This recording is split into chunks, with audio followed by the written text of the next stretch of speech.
Hi, Junior. Um, just wanted to check in with you because, um, I know that you are and have been one of the people who have been at the forefront with the issue around the third party transfer. Can you tell me just a little bit how long have you lived in this building? Well, I was pretty much born, you can pretty much say born and raised in this building, and spent my childhood, for the most part, all up until graduating high school.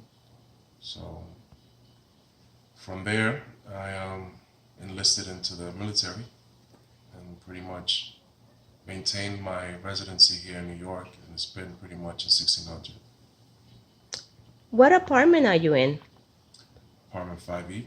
And do you own that apartment? That is correct. How long ago did you buy that apartment? I would say about 9 years ago, 9, 10 years ago. Wow.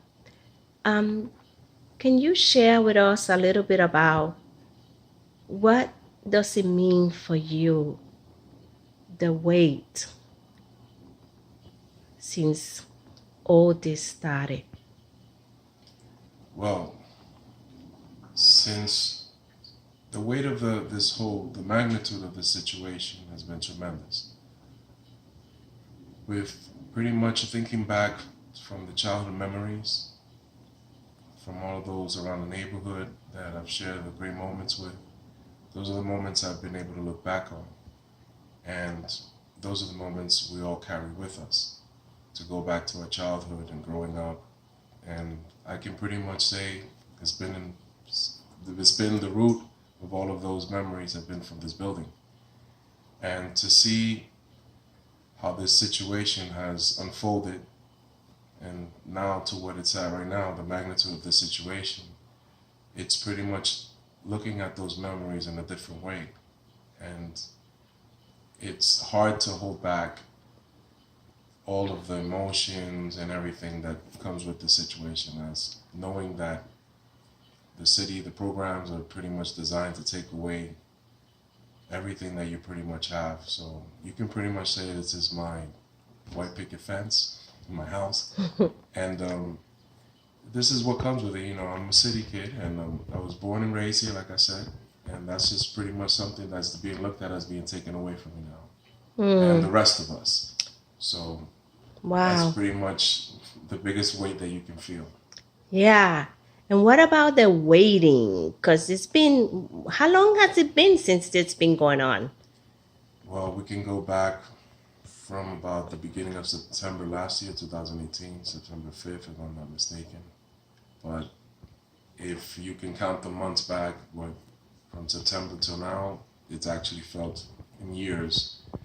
So, as you can obviously understand, that having something and then the potential of losing it, and it's just pretty much waiting on a decision right now, which hopefully everything goes into our favor.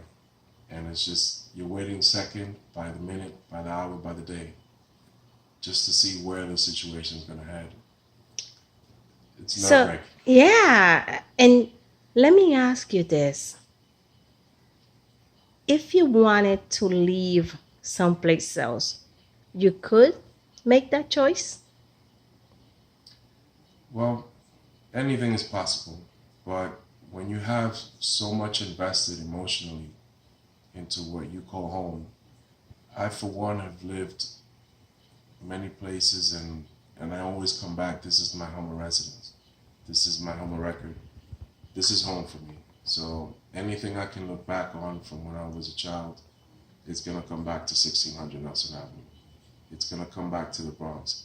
And to know that something like this has been affecting other Bronxites and happening all around New York, it really hurts me, because it to me is just a little deeper than that. Having served in the military, having served overseas in combat, and you can pretty much say what I signed up to pretty much defend the USA, defend the flag. And those are the memories that I took out there with me. And I always thought, when I get back home, what am I going to do? Come back to the home cooking of my mom and everything else.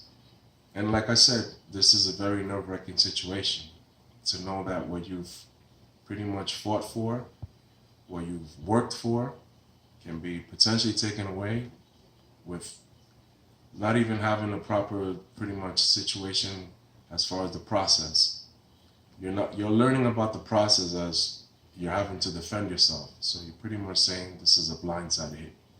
And to think that this is something that I was thinking of passing along to my daughter, now this is something that I'm going to have to explain to her.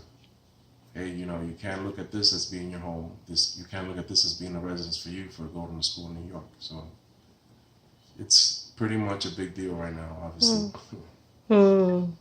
Is there anything you want to say to those of us who are waiting?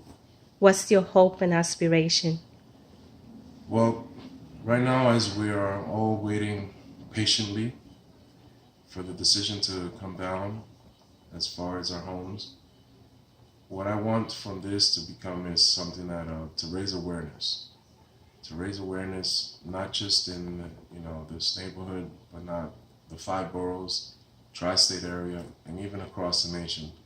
I've heard of other situations happening in other states, and I tend to care more about my fellow people, if you will, and not so much that as fellow Americans. And because I have in my heart a profound love for the USA and having served in the military, that's just something that I always carry with me. So the first thing I want this to do is bring awareness to everyone else. And after that, just, not just settle for whatever is being presented to you. You find a piece of paper or something, a notification, let that be something to where it raises, questions, and don't just set it to the side. Don't give up. Don't just think that you have some kind of a paper that's notarized or anything. It has a certain letterhead that you just have to give up. There's always hope, and never give up, and always fight. And never stop fighting for what you believe in. Thank you. Well,